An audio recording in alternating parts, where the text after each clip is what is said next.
the criminal justice system, the people are represented by two separate yet equally important groups: the police who investigate crime and the district attorneys who prosecute the offenders. These are their stories.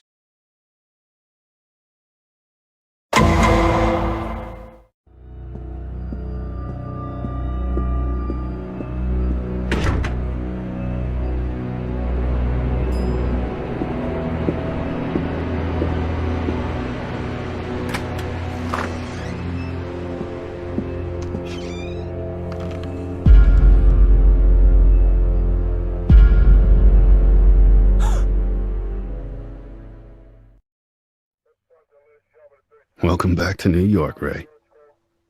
Ray Curtis from the 2-7, homicide. This is my case. Mine too, now. Olivia Benson, SVU. SVU? Yeah, I got a call the victim showed signs of sexual assault. Your lieutenant said you guys were a little short-handed and my partner is on leave. So I'm here to assist. Yeah, department cutbacks. Everybody wants more cops, nobody wants to pay more taxes. And now we're down one more taxpayer. Who is she? Name tag says Rachel. Judging from the uniform, she was one of the housekeeping staff. Well, up until a few hours ago. I guess someone didn't like the mint on their pillow.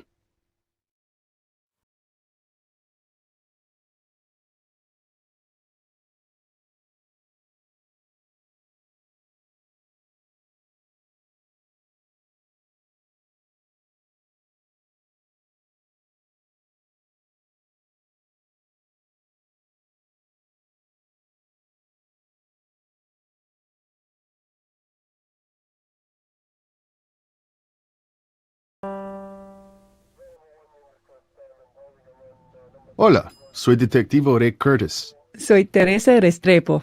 Restrepo. Is that Colombian? Yes, how'd you know? The neighbors across the hall when I was growing up. They made the best patacones. I get hungry just remembering. I need to ask you a few questions. You okay to talk? Yes, believe it or not, I've seen worse. Let's start with an easy one. Can you tell me the victim's name? Maybe. It's hard to remember. So many girls working here. Everybody always coming and going. I just learned to read the name tags like everyone else. Well, could you try? For me? Sure, you got nice eyes. Let's see. It wasn't Latina. It was Rachel, I think.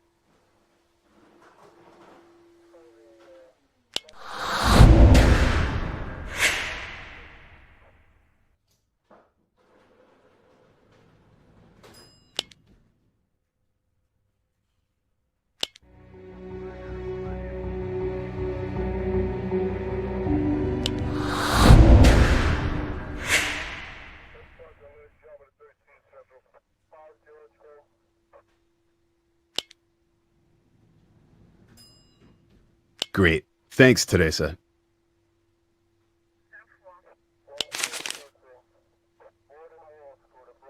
How long has she worked here? No sé, she was pretty new.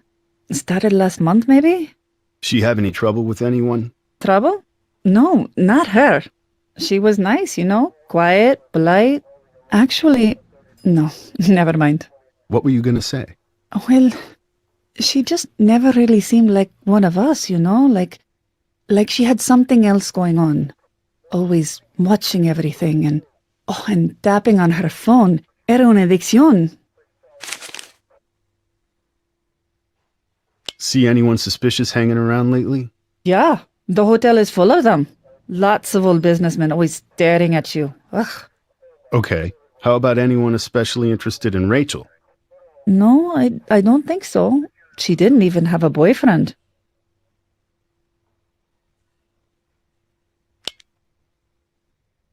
You say she liked to use her phone. For what? You think she was earning a little extra money? What, like John's? Are you asking did I think she was a whore, detective? I don't think so. But who knows? It would explain a lot. Anything else about the phone? She was always texting. Always. She also did some weird stuff. She took pictures of the rooms and even some guests. For a while, I actually thought she might be a cop. Where would the phone be now? Probably nearby. She always kept it close. One last thing, Teresa. It would help us if we knew the last place Rachel might have been. Do you know which room she would have been cleaning? That's the weird thing.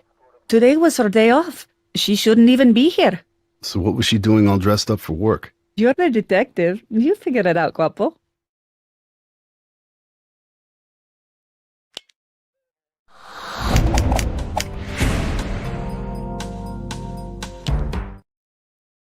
Hey, Benson, what you got? I'm seeing a lateral bruise across her throat. Not finger marks. More like a pipe or a cane. No sign of a murder weapon? Guess we better start looking. While you were busy being charming, I wrote down a couple of things to keep an eye out for. Her ID, her purse, her day planner or notepad, and of course any DNA evidence from her attacker. Might be under her fingernails. And her cell phone. Teresa mentioned that might be important.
Rachel Trevino, 27 years old, lives at 600 East 5th Street.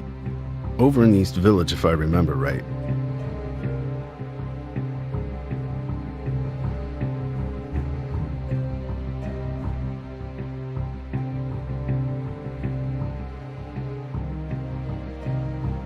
Okay, good. We got our cell phone.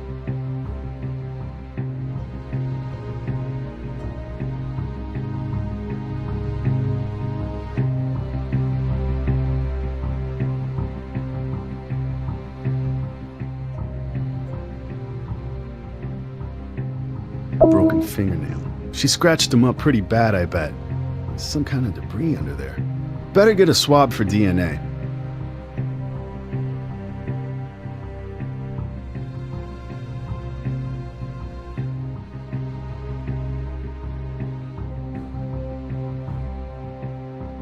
This could be Rachel's purse. It's not Coach, but not cheap either. Someone was taking care of her bills. Notebook. Just a couple of notes. Wider media. What the hell does that mean?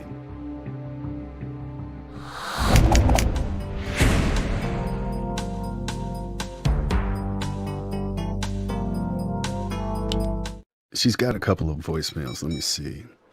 Yep, sounds like she was meeting somebody here. Okay, this is evidence. Let's get back to the precinct and give it to CSU. Why not just listen to him now? I better follow procedure on this one. Such a Boy Scout. Hey, if we solve this case, I finally get my murder merit badge. Come on, I'll drive.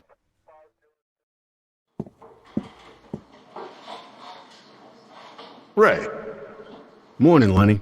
Please tell me we got a new lead on the Central Park case. Oh, sure. If you count nothing, nada, and bupkis. It's been 6 weeks. The murder weapon is probably at the bottom of the Hudson. I tell you what, I think we're stalled out, kid. I hate loose ends, Lenny. Tell me about it. At my age, I gotta tie him up as fast as I can. Ray Curtis, as I live and breathe, back in my precinct after all these years. What happened? Finally sick of all that California sunshine? My girls got worried if I wasn't solving murders, I might start committing them. You met Detective Benson? I did. She's good. Definitely easier on the eyes than Lenny Briscoe. Yeah, but she's made of steel. Don't cross her, Ray. Wouldn't dream of it. Welcome back. Thanks. Hey, I was gonna take this down to CSU. What the hell? What's wrong? The voicemails, they're all gone. Someone deleted them all. And odds are it wasn't our victim. Looks like her carrier is Mercury Wireless. Pete Shanahan down in Fraud told me they've had some problems with security recently.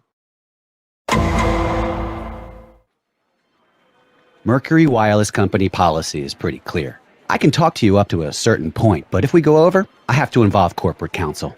They've instructed me to answer your questions and give you access to any relevant data.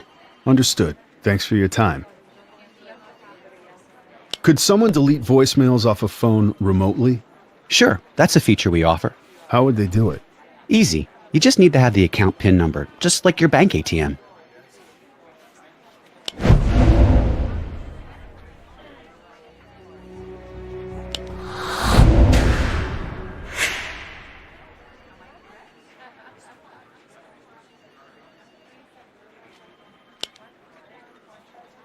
Who had access to Rachel Trevino's voicemails? According to our account record, only Ms. Trevino. There's no one else listed here. The only other persons with authorized access are myself, our customer representative team, and a few independent technical contractors.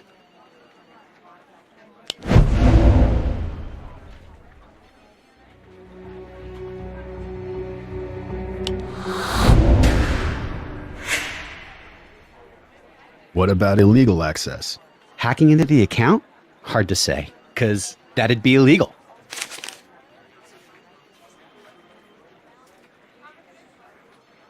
So if no one at Mercury did this, could someone have hacked into the account? We work very hard to maintain the integrity of our system. So no recent problems with break-ins or hacking? Our security is very good, Detective. You didn't answer her question. No hacking at all. None. We've never had a single security breach.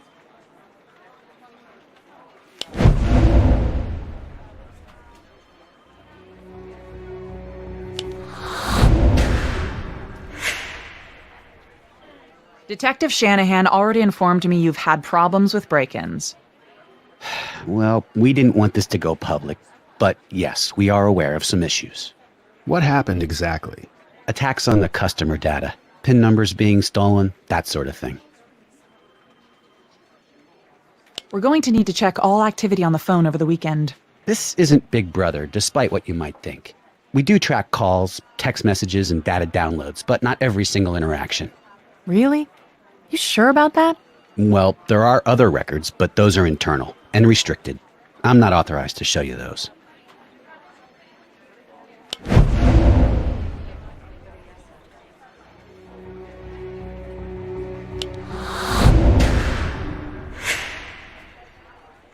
You said counsel already authorized you to show us any relevant records. How about it, Mr. Gray? Let's have a look at those restricted records, Mr. Gray. We prefer not to share those personal customer records. It can project a negative corporate image. It would be a complete invasion of our customers' privacy. You guys need a warrant.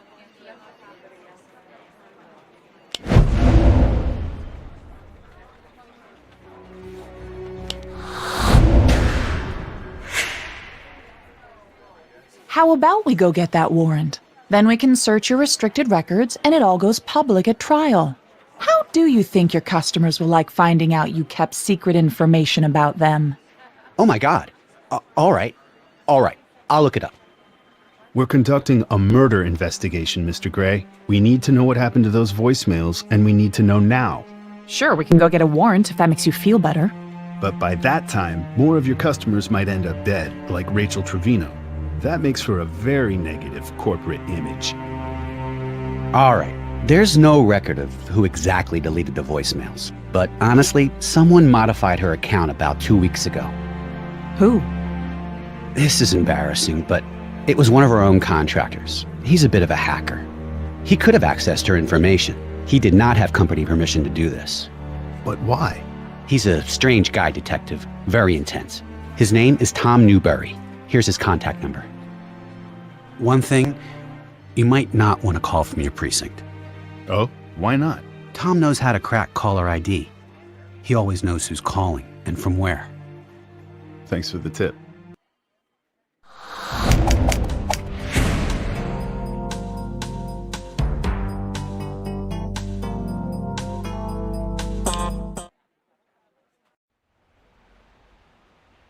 Weird place for an interview, Curtis. Witness requested we meet here. He thinks it's all a big game. I get the impression he's young. His mom answered the phone when I first called. Speaking of games, good cop or bad cop? Bad cop, definitely. Suits me.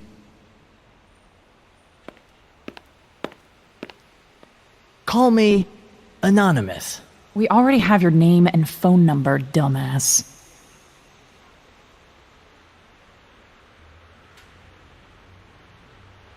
Where were you on Saturday night?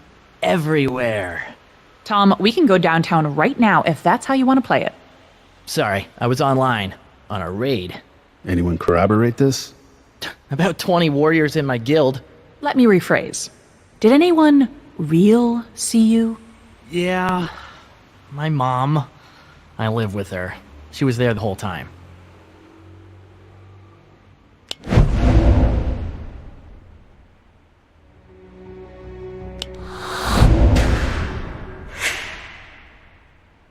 Yeah, I talked to your mom on the phone already. She know you're out this late? Hilarious. We talked to some people at Mercury Telstar. You have a reputation there. People said you're good. Too good, maybe. We thought you might have done something illegal, but they said their security is way too tough for you to crack. Please. I wrote their security. The firewalls, the protocol encryption. It's all me, detective. So, you could crack a voicemail account? Stupid easy. What about deleting voicemails? In my sleep, detective. And what did Mercury Telstar think of that?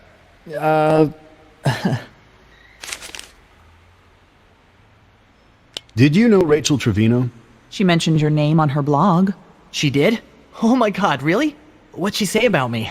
Does she like me? Does she want to meet? You sure you didn't know her? Or want to know her? I mean, you're smart, Tom. All you had to do was hack in, learn her secrets, get close. No, it's not like that. But she still wouldn't have you. It drove you crazy. And then, things just got out of control. It's not your fault.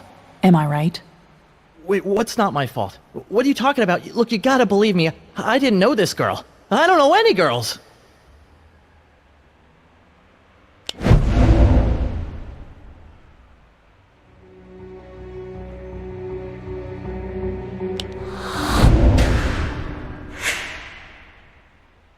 It's okay, Tom. I believe you. We believe you.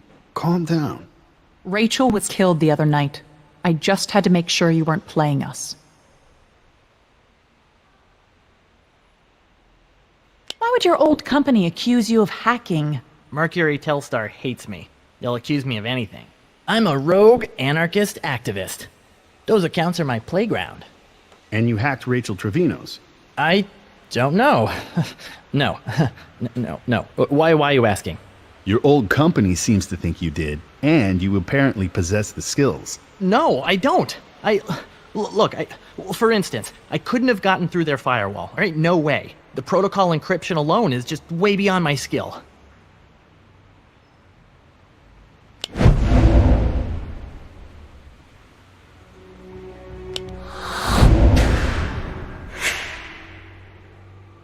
You're lying, twerp. Totally not lying, detective. Remember how you were bragging on how you wrote the security? Oh. Right. That gives you means. Now we just need motive and opportunity. Hey, wait a second. You didn't Mirandize me. I know my rights. Oh, Tom, this is just an interview, not an arrest. So sorry. Miranda doesn't apply. So, why would a nice guy like you want to delete voicemails? Maybe I did. Maybe I didn't. Curtis, can I tase this guy? Tom, I think you're starting to irritate my partner. You like games, Tom? Let's play a game. It's called Detective Benson Likes You for a Murder. I throw you in jail, and you try to survive as long as you can against the drug addicts and the gang members who live there. You can post the results on your blog. I can picture the Facebook update now. I just... Okay. There was another reason. What is this another reason? Well, I was paid to access the account, of course. By who? I don't want to say. You better say. Or do we need to call your mom and tell her you're running a hacking ring out of her basement? Oh, Jesus, no. Look, don't get her involved. That woman has enough problems. These people are powerful. Names. We need names.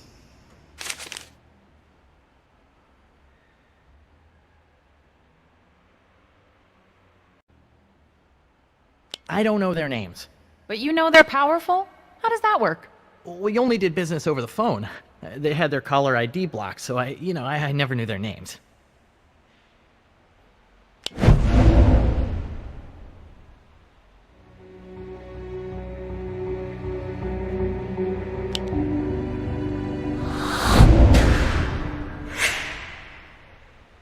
You're a terrible liar, Tom. Your old boss told us you know how to crack caller ID codes. You know those names, and you're gonna tell us one way or another. Oh. You know what? Playtime is over. You better start coughing up solid answers or I'm throwing you in Rikers, and your mom will have to spend her last cent to post your bail. Okay. But listen, I only hacked the accounts to sell the voicemail passwords. Passwords? Plural? Yeah, I did a lot of them. Celebrities, politicians, you name it. Then I sold the passwords to this lady named Gwendolyn Scott. She's like a PR flack. Did she ask you to mess with Rachel's account? Yeah, I figured it was corporate espionage or something. You know, what do I care? Let the capitalist pigs brawl in the mud. Who's it gonna hurt? Rachel Trevino. Have a great night, Deep Throat.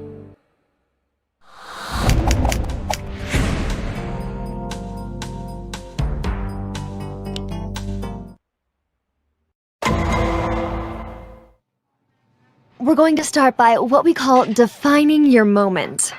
Gwendolyn Scott? Yes.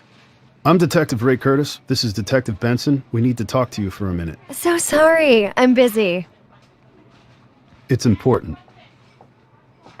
My client is important. You can call my office. You know, a guy named Tom Newberry just gave me this girl's number, PR flack. She likes to buy voicemail passwords and blackmail her clients. Maybe I'll call her instead.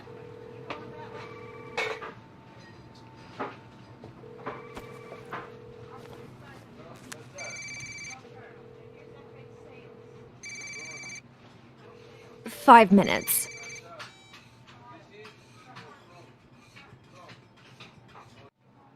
Was that fun, Detective? Sometimes I like to play rough. Well, so do I. But a little charm can go a long way. Sorry, I promise this will only take a moment of your time. You're a busy girl. Thanks. I appreciate it. And I promise I won't make up extra questions as an excuse to talk to you longer. All right, Romeo, settle down. Ask away.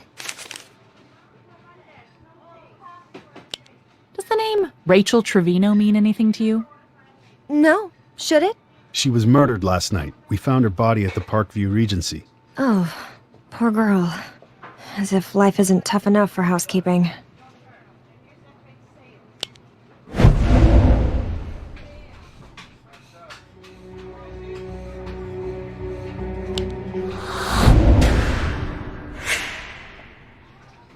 I didn't say anything about her being with housekeeping. I must have read it in the paper. Nothing's been released to the papers yet. It must have been gossip. You know how these things get around, Detective.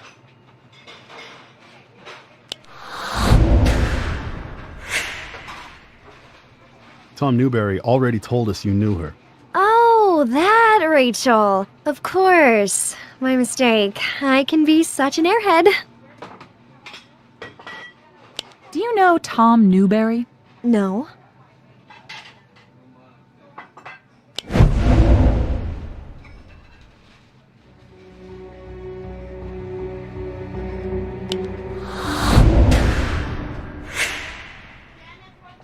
He says he knows you. That's how we got your name. A lot of people know me. Do a lot of people call you?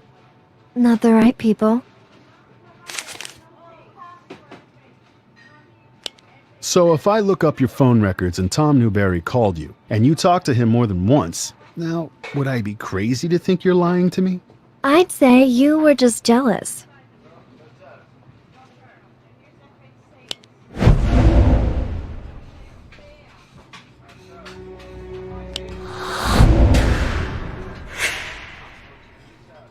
I'm not the jealous type, Miss Scott, and I don't like playing games. You knew him. Fine. Yes, we did business. I paid him for insider information. You paid Tom for what, exactly? Passwords. I paid Tom for access to voicemail accounts. So you could delete Rachel Trevino's voicemails? Look, I really shouldn't say. Did you want to keep her quiet? Miss Scott, were you involved in her murder? No, I did delete Rachel's voicemails, yes, but I did it for someone else, on someone else's orders. Understand?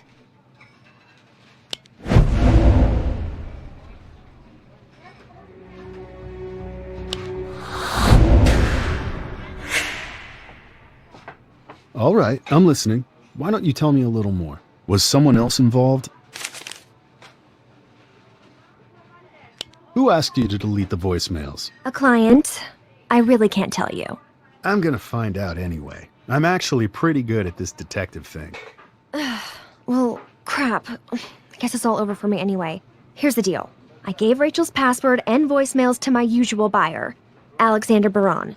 Alexander Baran, as in CEO of Wider Media? The Russian guy who owns like half the television stations in America? The very same. Baran bought Rachel's voicemail access for me a few weeks ago, and then told me to delete them all.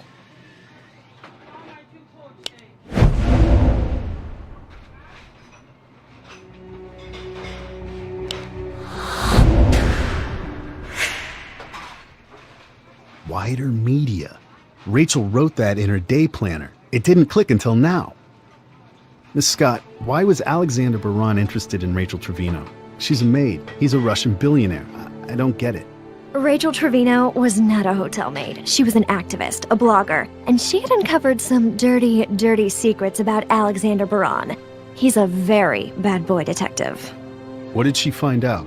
Baran has a problem keeping it in his pants, especially when it comes to housekeeping staff. We've had to cover up a few unsavory encounters. Rachel tried to set up a sting going undercover at the hotel, and I honestly don't know what happened after that, but I think she got in over her head. Did Baran kill her? And this is where my lawyer would advise me to keep my mouth shut. Come on, Gwen. Oh, now it's Glenn. I like that. Okay, look, all I'm gonna say is the Parkview Regency Hotel has a front desk, right? Ask them who stayed there on Saturday.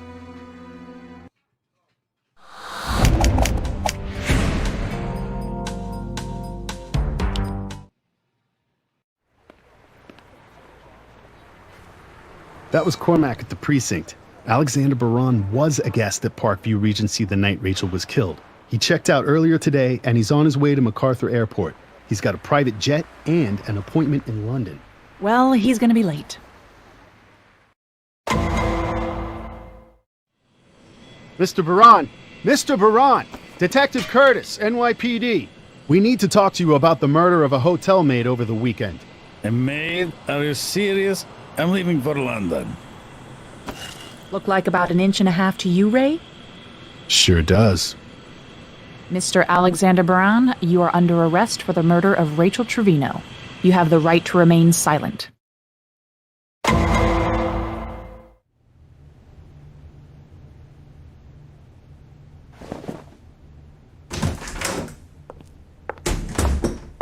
I don't know why we're wasting time here. I'm a Russian. I have diplomatic immunity. We did a little research on you, Mr. Braun. Rachel's blog was a very interesting read. Maids? Waitresses? Executives at your own company? Is there any woman you wouldn't hit on? Your mom? Miss Benson, I am a handsome, virile man. I radiate power. Women are attracted to it despite themselves. Here's a clue. When a woman is attracted to you, she does not slap you with a sexual harassment lawsuit. You've had 12. I'm a flirt. I get slapped with all sorts of things. Did you know Rachel Trevino? No. We have DNA evidence that says you did. What kind of evidence? A rape kit. You don't know what you're talking about. It was completely consensual. So you do know her? You cops think you have it all figured out. Guess what? We were lovers.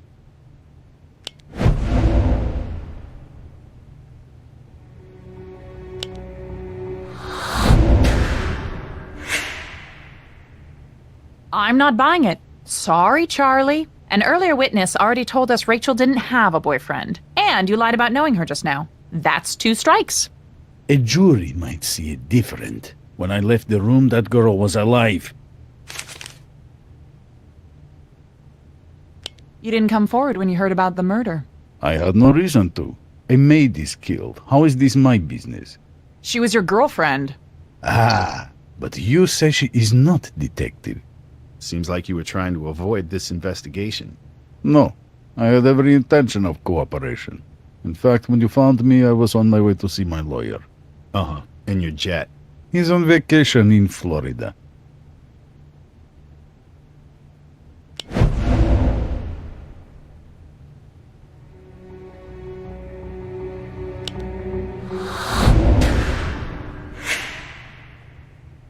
You said you were headed to London. It's just a hop, skip, and a jump to Moscow from there, and then you'd be out of our reach. Your knowledge of geography is so American.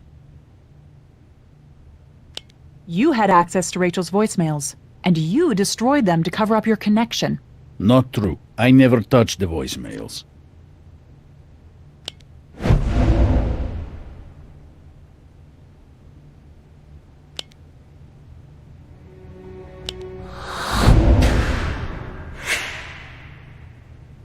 Nice try. Gwen Scott told us she deleted the voicemails on your orders.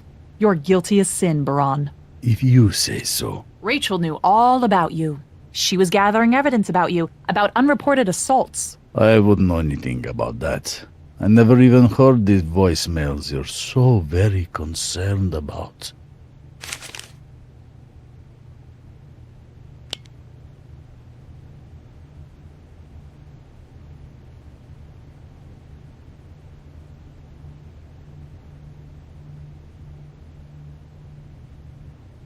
So let's say, maybe this girl, Rachel, maybe she liked it a little rough, and you obliged. Consenting adults, right? Sure, completely consenting. And the cane could have been involved. Could have been. You know, killing the witness to a crime gets you an automatic upgrade to Murder 1. What crimes? What witness? Rachel had evidence on you, Baron. She knew what you were up to. She wasn't a witness to anything. Those voicemails were about an expose, a plan to blackmail me.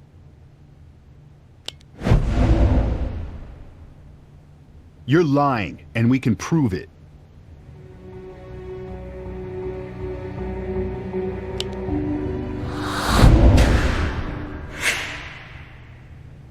You just told us you never heard those voicemails, so there's no way you could know what they were about. You heard them, and you know it. You're looking better and better for this murder with every lie that comes out of your filthy mouth. Tell me how the cane fits into this scenario. Was it an accident? I'm sure it must have been. Did she ask you to use it? Yes, she asked me to do it. It was her idea. She liked that kind of thing, I guess. Like I said, it was all consensual. This girl was kinky. She saw my cane. She wanted to try it. She was an adult. So you admit it? No. No.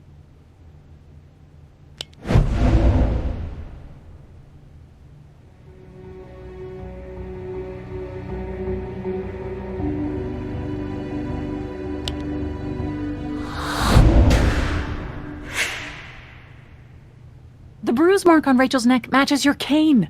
You just said she asked you to choke her out. No, I'm not admitting anything to you people. Come on, Baran. An innocent girl is dead. You want to be macho? You want to be a man? Why don't you tell the truth for once?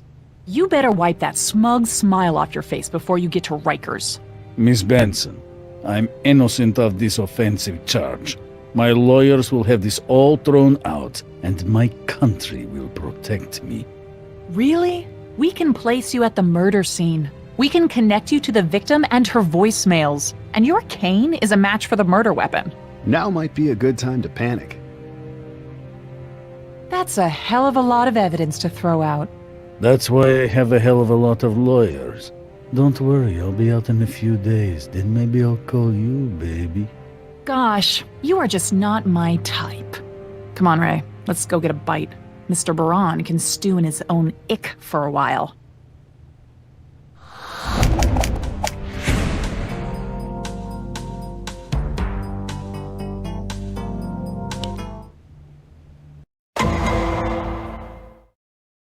The district attorney's office takes a dim view of rape and murder in our city, Mr. Baran. Your defense contends you have diplomatic immunity, but the Russian consulate says you only have limited immunity. My status protects me from prosecution of any crime committed in the course of my diplomatic mission. I met Miss Trevino in the capacity of a Russian media expert, as a diplomat. Did you meet Rachel Trevino at the Parkview Regency? She said she worked there, so we agreed to meet. And instead you slept with her? Yes, women are attracted to me, Miss Carmichael. Not all of them. Objection! Withdrawn. So your immunity status is based on your acting as a diplomatic agent. But this is the first we've heard that you were meeting Rachel Trevino in that capacity. She wanted to compare Russian business philosophy to American. She mentioned that aspect specifically to me. Are you sure she didn't have something else in mind? Was Rachel investigating other aspects of your business, Mr. Baran? No.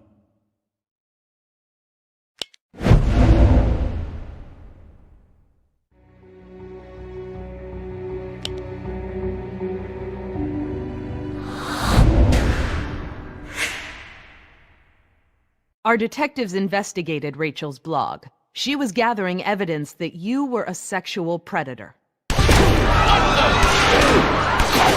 That was for my daughter, you bastard! Bailiff, restrain that man! Order! Order! Someone grab him! My baby, you murderer!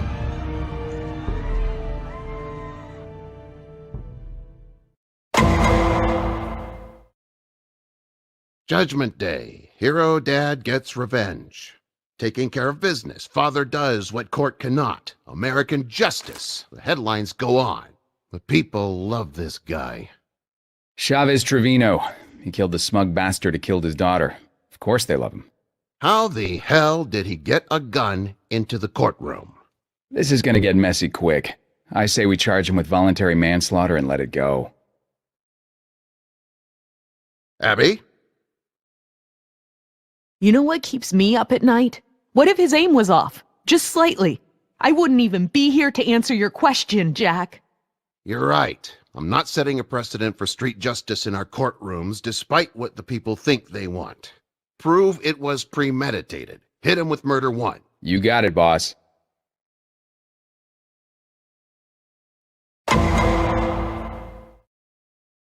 How did your client plead, Ms. Mullins? Not guilty. Be advised, we're going to mount a diminished capacity defense. The defendant is a Gulf War vet who suffers from chronic post-traumatic stress disorder. We will show that Mr. Trevino was under extreme emotional distress at the time of the shooting and is therefore not eligible for murder one. Any issues, counselor?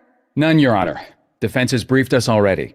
This doesn't change anything. We're moving ahead with murder one. Focus on the premeditation.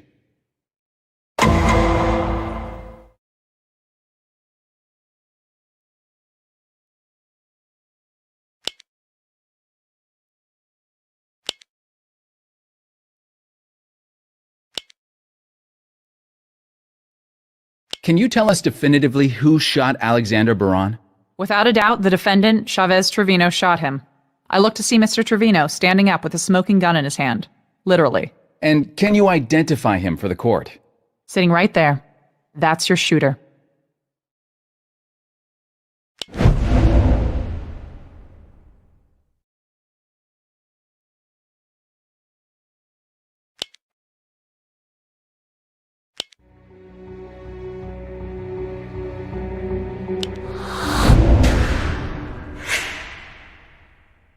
Please let the record show the detective pointed at the defendant. After the shooting, Mr. Trevino made a voluntary statement to you about why he shot Mr. Baran. True? Yes. What did he say? He said Mr. Baran had to die. He said Mr. Baran was going to claim immunity, escape prosecution, and run back to Russia. Detective, how exactly did Mr. Trevino get a gun into the courtroom? Aren't there security measures? We're still investigating how he breached security, but he claims he stuffed it into his jacket and simply walked through. How difficult would it have been to get past security? Mr. Trevino had to avoid metal detectors and checkpoints covering every entrance. What would it take to get past all that security, Miss Benson? Forethought, planning, and intelligence. Mr. Trevino had to keep his cool and his wits about him at all times.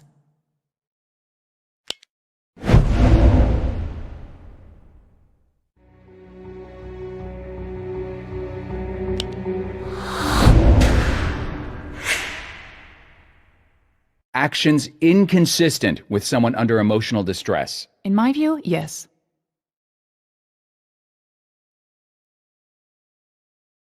What else did he say? He said the courts were weak, powerless. He said the only justice he wanted was a death sentence. So, his motive was less about avenging his daughter's murder and more about exacting the type of justice he wanted to see. Objection. Withdrawn. Is there any doubt as to the circumstances of the shooting, Detective? None. Mr. Trevino shot the defendant in front of witnesses and admitted to the murder afterward. I wish every case was as simple. Thank you, Detective. Your Honor, the people rest. No further questions for this witness.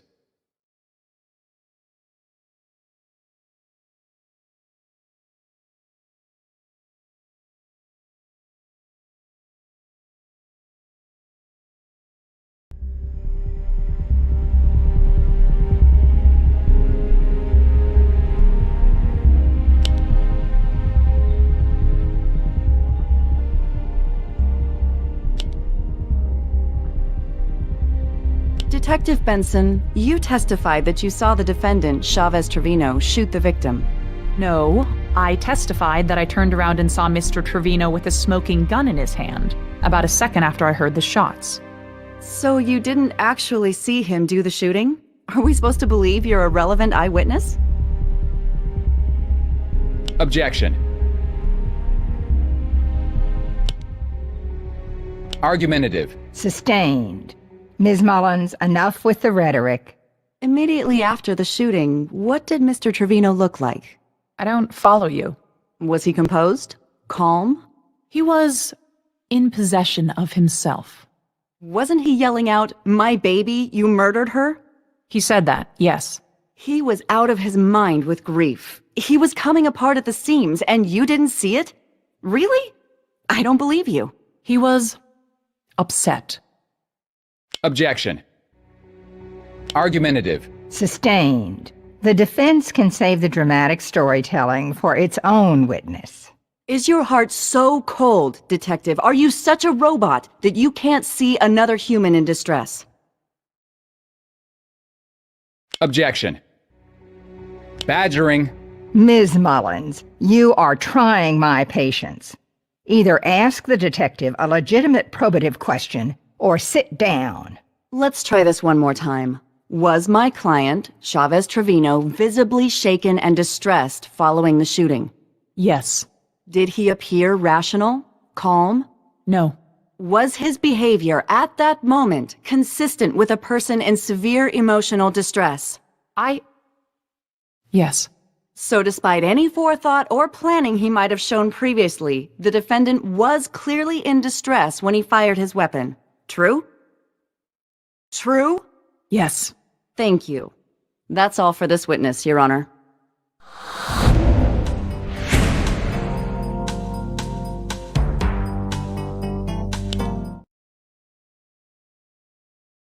I just got a message from Cormac. You know the gun we took off Chav Trevino? Yeah? It's a ballistics match to the one used in the preppy joggers murder. The joggers? The two kids who got killed in the park? That was in the 90s. It was 1998. Me and Lenny Briscoe caught the case, but we ran out of leads and were never able to close it. We got pulled off, actually. It burned the old man's ass pretty good. Oh, tough break. But, well, then, how did Trevino get it? Yeah, good question, Detective. This case has been on my mind since I got back. Then this falls in my lap. I feel like I owe it to Lenny. Ray, any way I can help out, I'm in. Thanks. Court is in session.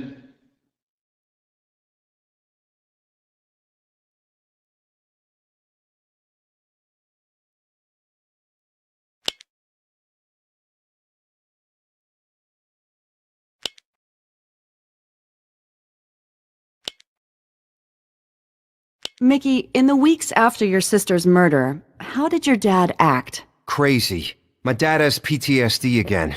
It all came back. He needs different treatment. Objection. Mickey Trevino is not a psychiatrist, Your Honor. He's not qualified to diagnose his father. Sustained. Mr. Trevino, please limit your comments to what you saw. Tell us the behavior you observed. He couldn't control his temper. He would yell when the phone rang or if a dog was barking 2 miles away. I didn't know what to do. When Rachel was killed, I expected him to be really sad or depressed, but not angry. And this behavior, had you ever seen it before? No, but my sister did. Objection. Hearsay. Regrettably, the witness's sister is deceased and can't testify to the truth of this statement. Sustained. The jury will disregard that last remark.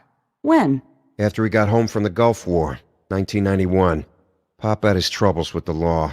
A felony assault charge, some other bullshit, some other nonsense. Did you think he would hurt anyone? My uncle said he was getting dangerous. Objection. Hearsay. Sustained.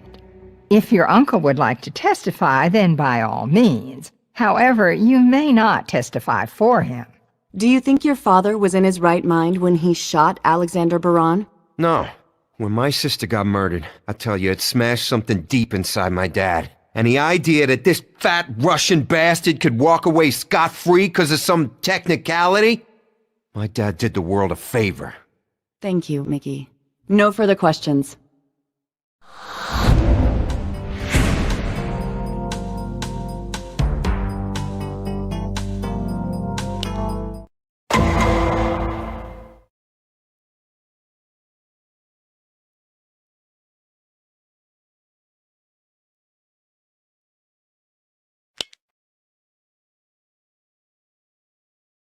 How do you and your father feel about Alexander Baran? How do we feel? Are you freaking serious?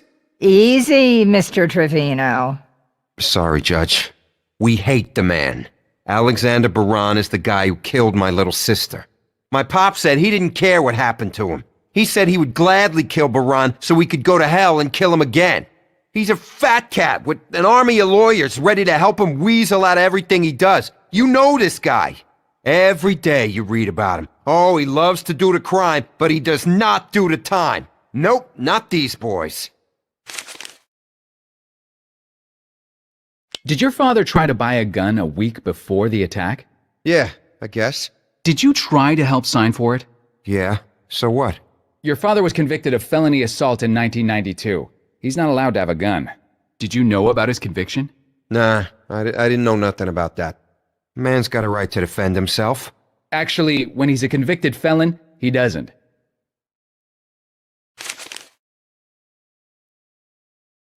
Did you ever hear your father threaten to kill Baran? Hurt? Yes. Kill? No.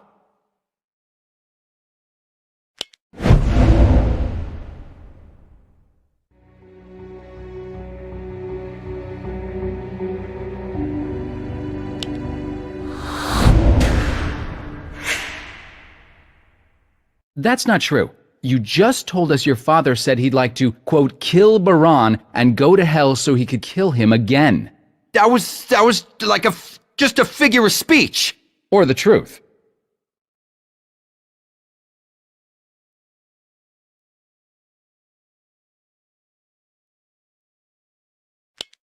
Where did he get the gun he used in court? I told the cops already. I don't know where he got the gun. You sure you didn't help him? I've never seen it before. I didn't even know he had one. You sure you didn't help him get it? You are under oath, Mr. Trevino. I did not help him. Pop smuggled it in under his jacket. I don't know how he made it past security, but he did.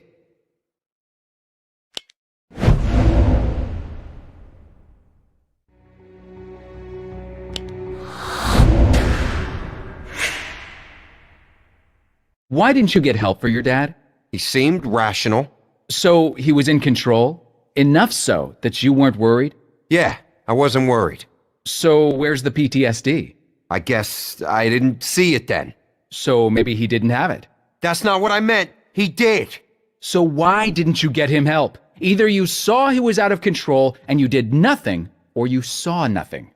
Hey, there was no way to know what my dad was gonna do. He was crazy. How could I possibly have known it would come to this?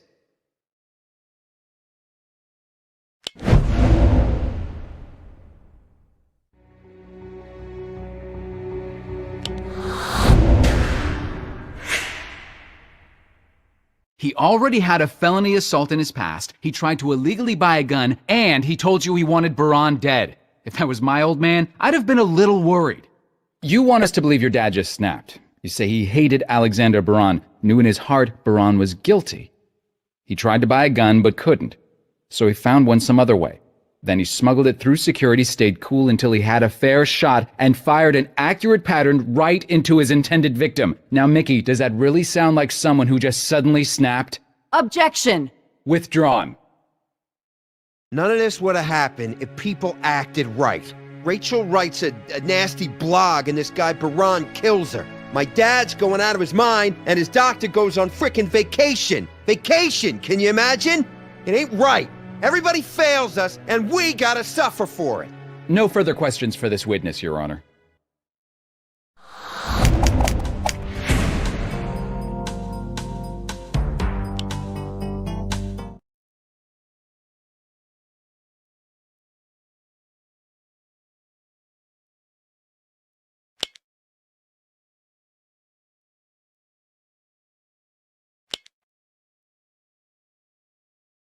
Mr. Trevino, why did you shoot Alexander Baran? He murdered my daughter. He was gonna go free. He was going to walk. Objection. The witness can't know whether Mr. Baran was guilty or whether he would have gone free because he stopped the trial dead. Sustained. Can you tell us about Alexander Baran's diplomatic immunity? Hey, I'm not a lawyer, but I know what that means. He just gets to skate. The law says he can run off to Russia. Objection. Witness stated he wasn't a lawyer. The diplomatic immunity rules are actually very complex, Your Honor. Alexander Baran's status was still under review even at the time of the trial. Sustained. Mr. Trevino, can you take us back to 1991 and your experience after the Gulf War? Yeah, I was a ranger in Iraq. I saw a lot of stuff. When I got back home, I had some trouble settling in. What kind of trouble? I was never a violent guy before, but suddenly anything could set me off. I fought all the time. I couldn't sleep. My wife divorced me. I wanted to die. And what did the Army say? The doctors said I had PTSD. They said it interfered with my ability to regulate my emotions. So I joined a therapy group. I took meds for a while for the depression. Got myself back together. What might have happened if you hadn't had therapy? I don't know. Maybe gone crazy, maybe hurt somebody. I might have snapped, like I did that day in court. Objection. Cause for speculation. Defense is asking the witness to relate an imaginary scenario. Sustained. Let's focus on reality, Miss Mullins. But you got yourself back together. You lived a normal life. So what happened recently to bring it all back? Rachel. Your daughter was tragically murdered, and the main suspect appeared to you to have diplomatic immunity. She was my beautiful baby girl. He had no right. How could this happen in the 21st century in America? An innocent girl gets killed, the cops pin the blame on this scumbag, and still... He might walk away. As a man, as a father, I couldn't let that happen. She looked to me to protect her. All her life, I was a daddy, right? And I failed. And you failed. You didn't protect her when she needed it most. What use is all your legal garbage if you can't put a killer behind bars? So, as a father, it was up to me to put that wrong to right. Because no one else was gonna. Now my baby girl can rest with some kind of dignity. Thank you, Mr. Trevino. And sorry for your loss. Mr. Cutter, your witness. Defense requests a short recess, Your Honor. We wish to confer with the people about a plea deal. Well, make it quick. We're all on pins and needles.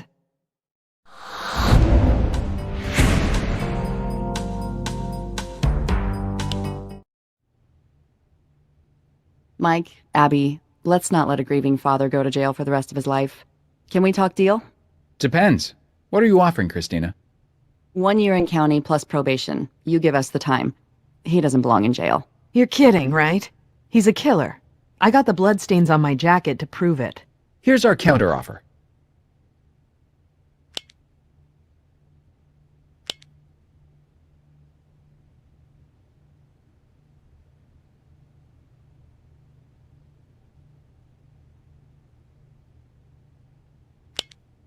Murder 2, 25 years, but with a possibility of parole at 15.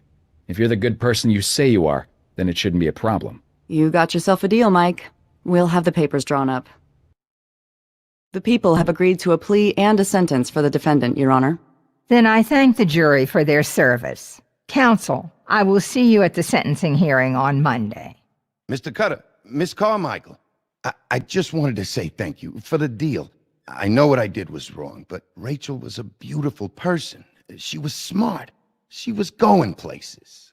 She wanted to help the world, make it a better place. But this bastard just walked into her life and ended it all. And you walked into a courtroom and ended his life. Why can't the law protect us? From who? Alexander Baran? Or you? Ray, thought you'd be out having a drink. Nah, I'm going through some old files on the Preppy case. Trying to tie the gun to Trevino? And coming up cold. I wish Lenny was still around. He was good at this kind of thing. Well, this ought to cheer you up. Turns out Mickey Trevino is an HVAC contractor for the city. Okay. Guess where he did a midnight repair 24 hours before the Alexander Baran trial? Superior Court. He snuck the gun into an air duct. Shall we go have a word with him?